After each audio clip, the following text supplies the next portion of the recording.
So that being said, like I could have a way worse hand here and still probably want to isolate against the guy because of how many chips I'll have left afterwards. I'll still have a little over 5,000, like 5,400 chips afterwards, which would give me fold equity still. But regardless, I've got ace queen, so I got a pretty good showing. So I'll go ahead and toss it in here and take that down. So I'm finally up to a decent sized stack,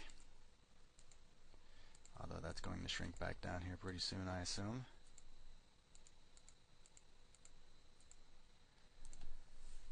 Okay, so we get a late position shove.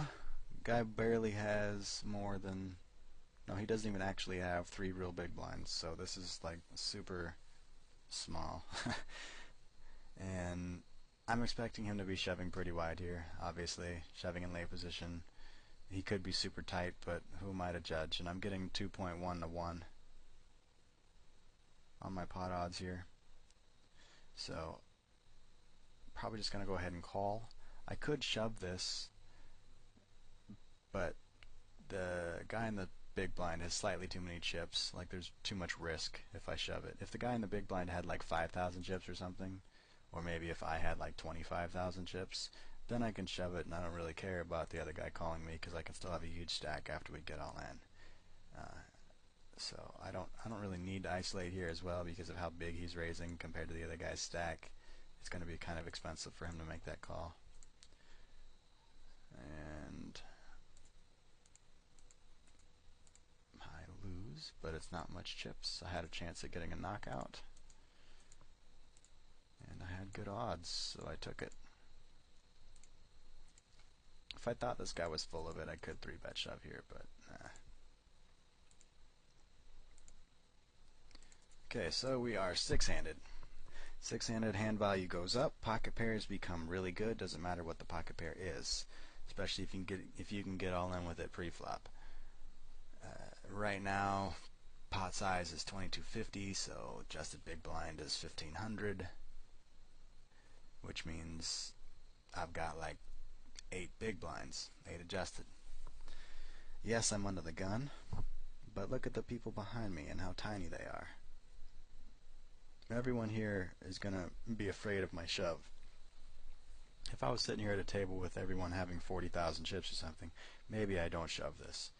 But nobody can call me wide right now, so I'll just go ahead and jam it in there.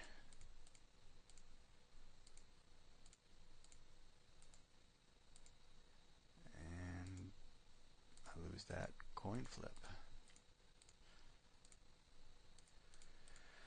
Okay, so I'm way below 10 real big blinds here, and the other guy is also below, so he's going to be calling with a pretty tight range. Like, if he's loose, he might call me with the jack 10s, the queen 10s, things like that, but that's if he's a really loose player, or if he's a decent player. Usually people are going to fold a little tight in this spot, so I'll go ahead and just shove, and there's 2250 in the pot. That's a huge portion of my stack, so I want that. Shoving basically any 2 cards here, and he happened to have a good hand, but I win, and that's part of the reason why I'm shoving 5-7. Like, he called me with overcards, and I still had a decent chance to win. I'm still about like 35% chance, 36% chance to win there. Terrible hand. Fold that hand. Fold that hand. Fold that hand. Okay, here come the bad hands. A shove, getting decent odds, but my hand is just terrible. Got a limp from a decent sized stack.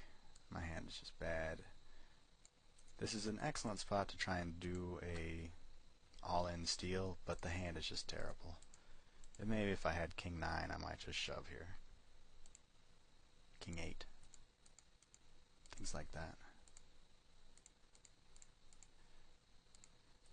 Okay, 7 adjusted roughly. Go ahead and just ship this in there. Can't really raise and fold.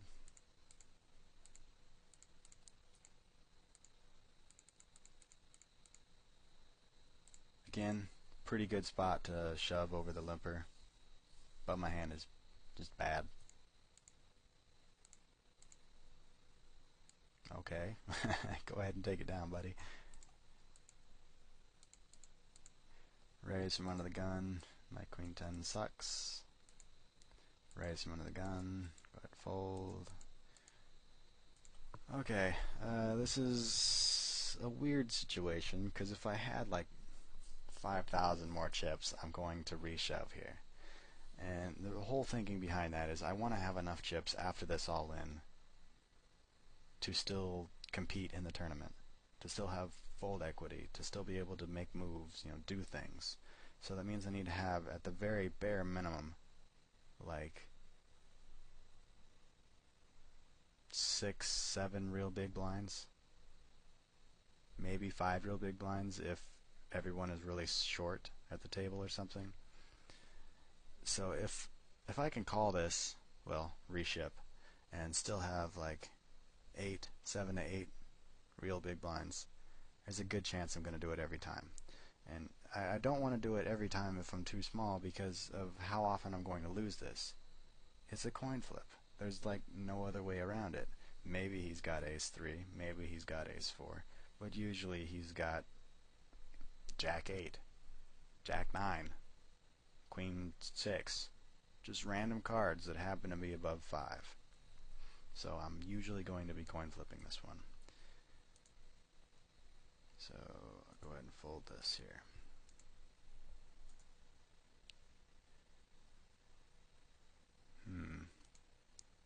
Yeah, I can fold this. I'm not on the button. If I was on the button, I would probably shove this one here. Yeah, that's basically what it all comes down to, position for this one. It's a decent hand and I'm really short, but there's just 3 huge stacks still after me, that all with pretty decent chance of calling me, so I don't want to risk it. But here, I have to just go ahead and risk it. Too short. And got called by jack 2, so that means I win, which is fantastic. Okay, this guy limped again. Again, this is a fantastic spot to shove because I'm sitting here right at like 10 real big blinds, 7 to 8 adjusted. Guy's limping in. He's weak. He doesn't have a good hand. If he had a good hand, he probably would have raised. So if I have anything, I'm going to shove here. Unfortunately, I have nothing, so I'm not.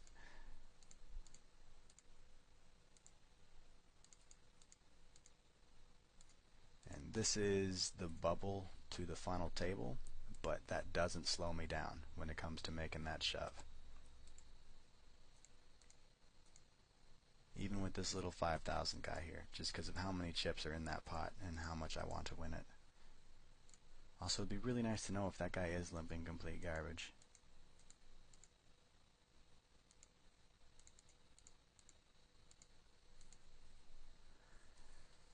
Okay.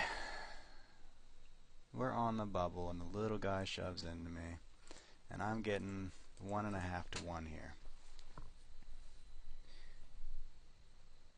What's he going to shove? Probably everything.